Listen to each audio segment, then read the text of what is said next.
बहुत पुराने समय की बात है। एक छोटा सा गांव था, शांतगंज। गांव में रामू नाम का एक 18 वर्षीय युवक रहता था। वह अपनी उम्र के बाकी बच्चों से अलग था। शांत, विचारशील और हमेशा पुराने रहस्यों की खोज में लगा रहता था। एक दिन मंटू अपने दिवंगत नाना जी के पुराने संदूकों को देख रहा था। तभी उसकी नज़र एक पुरानी फटी हुई हस्तलिपि पर पड़ी, जिसमें एक नक्शा और कुछ अपरिचित संकेत खुदे थे। यह अजीब प्रतीक क्या है और यह स्वर्ग का द्वार क्या चीज़ है? रामू ने बुदबुदाया। नक्शे को देखकर उसके मन में उत्साह की एक लहर दौड़ गई। उसे याद आया कि उसके नाना जी बचपन में उसे एक अलौकिक प्रवेश द्वार की कहानी सुनाया करते थे, जिसके भीतर केवल निस्वार्थ आत्मा वाला ही प्रवेश कर सकता था। अब रामू ने निश्चय कर लिया कि वह इस नक्शे को डिकोड करके उस पौराणिक गुफा को खोज निकालेगा।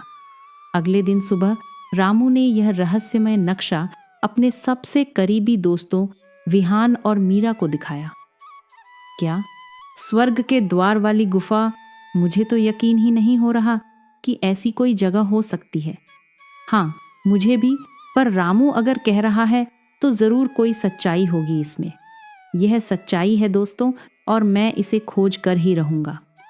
तो बताओ, क्या तुम दोनों मेरे इस दुस्साहसिक मिशन में साथ दोगे? विहान और मीरा ने एक पल के लिए एक दूसरे को देखा। उनकी आंखों में साहस और संशय का मिश्रण था, पर अंततः उन्होंने हाँ कह दिया। अगले ही दिन तीनों दोस्त नक्शे और आवश्यक वस्तुओं के साथ गांव के गहरे जंगल की ओर निकल पड़े। जंगल इतना घना था कि सूर्य की रोशनी भी मुश्किल से जमीन तक पहुंच पाती थी। रास्ते में खतरनाक झाड़ियों और अपरिचित जंगली आवाजें थीं, पर तीनों का साहस डिगा नहीं। घंटों की कठिन यात्रा के बाद उन्हें आखिरकार वह गुफा मिल गई जो हूबहू नक्शे में दर्शाई गई थी। गुफा के प्रवेश द्वार पर प्राचीन पत्थरों पर एक शिलालेख खुदा था, जो हृदय, सत्य, करुणा और निडरता से भरा हो, वही इस द्वार को पार कर सकता है। अब क्या करें? इस लिखावट का क्या मतलब है? मतलब साफ है, हमारे अंदर यह तीनों गुण होने चाहिए। हम यहाँ तक साथ आए हैं, यह हमारी निडरता का प्रमाण है, और मुझे विश्वास है कि हम एक दूसरे के लिए सच्चे और दयालु भी हैं। हमें आगे बढ़ना चाहिए। रामू की बातों से विहान और मीरा को नया बल मिला। वे तीनों दरवाजे के सामने खड़े हो गए, एक दूसरे का हाथ थामा और हस्तलिपि से मिले मंत्रों का पाठ करने लगे। जैसे ही उन्होंने मंत्र पूरा किया, एक चमत्कार हुआ। गुफा का पत्थर का दरवाजा खुल गया। तीनों अंदर गए और अंदर जाते ही उनकी आंखों के सामने अजीबोगरीब रोशनी चमकी। एक पल में वे एक नई जादुई दुनिया में थे। वहां के पेड़ फुसफुसाते थे, नदियां मधुर गीत गाती थी और आसमान में 3 रंगीन चंद्रमा चमक रहे थे। रामू, यह तो किसी कल्पना जैसा है। जब वे उस जादुई दुनिया के अद्भुत दृश्यों में खोए हुए थे, तभी उन्हें एक गहरी गूंजती हुई आवाज सुनाई दी। आखिरकार तुम सब आ ही गए। तुम ही वो हो जिन्हें इस अलौकिक द्वार ने चुना है। तीनों ने घबराकर पीछे मुड़कर देखा। एक विशाल दीप्तिमान वृक्ष उनसे बात कर रहा था। आप कौन हैं और हमें क्यों चुना गया है? मुझे जीवन दाता कहते हैं। मैंने तुम्हें इसलिए चुना क्योंकि इस दुनिया को महाकाल नामक भयानक अंधकार निगलता जा रहा है। यह दुनिया कभी पवित्र आत्माओं और पक्षी जीवों के लिए बनाई गई थी, लेकिन महाकाल ने इसे दूषित कर दिया है। यह नष्ट हो रही है। क्या यह सच है? हाँ, पर आज इतने वर्षों बाद तुम तीनों ने इस द्वार को पार किया है। इसका अर्थ है कि महाकाल का अंत निकट है। तुम तीनों ही अपनी समझदारी और एकता से इस दुनिया को बचा सकते हो। तुम्हें बस महाकाल की गुफा को ढूंढकर उसके हृदय को नष्ट करना है। वृक्ष की बात सुनकर रामू और उसके दोस्तों ने संकल्प लिया।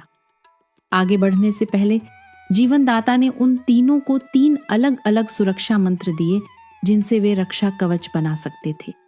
रामू और उसके दोस्त महाकाल की गुफा की ओर निकल पड़े। रास्ता अब और कठिन हो गया था। उन्हें पता नहीं था कि महाकाल के सेवक उनकी हर चाल पर नजर रखे हुए हैं। यात्रा के दौरान उन्हें एक रहस्यमय युवती निशा मिली। उसने बताया कि वह भी महाकाल का अंत करने निकली है। तो तुम कहती हो कि तुम हमारे लक्ष्य में सहभागी हो। हाँ, पर हम तुम्हें जानते नहीं। हम तुम पर भरोसा कैसे करें? मीरा की बात सुनकर निशा हड़बड़ा गई। उसकी आंखों में अचानक आंसू आ गए, जिसे देखकर विहान को उस पर दया आ गई। विहान ने तर्क दिया कि सच्चे उद्देश्य के लिए आए किसी भी व्यक्ति को साथ लेना चाहिए। हमें उसे एक मौका देना चाहिए। आखिर हम सब एक ही खतरे का सामना कर रहे हैं। सबको समझाने के बाद उन्होंने निशा को अपनी टीम में शामिल कर लिया। आप सबका धन्यवाद। आपने मुझे शामिल करके मेरा काम और आसान कर दिया। यह कहते हुए उसके चेहरे पर एक अजीब मुस्कान थी। विहान, रामू और मीरा ने सहमत तो जताई, लेकिन मीरा को निशा पर शक था। उसे बार बार लग रहा था कि कुछ तो गड़बड़ है। दिन बीतते गए और निशा जानबूझकर विहान के साथ ज्यादा घुलने मिलने लगी। मीरा का शक यकीन में बदलने लगा। रामू, यह निशा विहान के साथ कुछ ज्यादा ही नजदीक हो रही है ना? हाँ, हमें सावधान रहना होगा। लेकिन उन्हें जिसका डर था वही हुआ। निशा, जो महाकाल की एक शक्तिशाली सेविका थी, ने अपनी मायावी शक्तियों से विहान को अपने वश में कर लिया था। महाकाल की गुफा के पास पहुंचने के बाद जैसे ही तीनों ने रक्षा मंत्र पढ़ना शुरू किया, विहान अचानक कमजोर पड़ने लगा। उसे चक्कर आए और वह बेहोश हो गया। विहान के बेहोश होते ही मंत्र टूट गया और महाकाल की गुफा नष्ट होने के बजाय खुल गई। आखिरकार मेरा काम पूरा हुआ। मैंने तुम्हें रोक दिया और महाकाल को मुक्त कर दिया। तुम कौन हो? मैं महाकाल की सेविका हूं, जो यहां तुम्हें असफल करने आई थी। निशा तेजी से वहां से भाग निकली। रामू और मीरा विश्वासघात से टूट चुके थे। महाकाल का अंधकार अब चारों ओर फैल चुका था। दोस्तों, अब हम क्या करेंगे? महाकाल का अंधकार तो फैल चुका है। घबराने की जरूरत नहीं है। चलो हम फिर से मंत्र पढ़ना शुरू करते हैं। हम अभी भी जीत सकते हैं।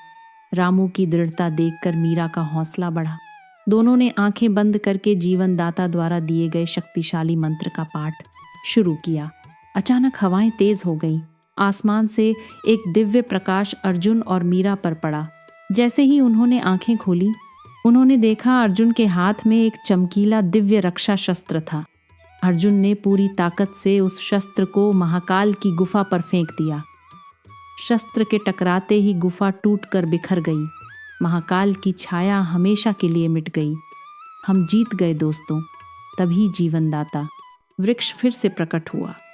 शाबाश बच्चों, तुमने यह सिद्ध कर दिया कि सच्चे हृदय और अटूट एकता से हर अंधकार को मिटाया जा सकता है।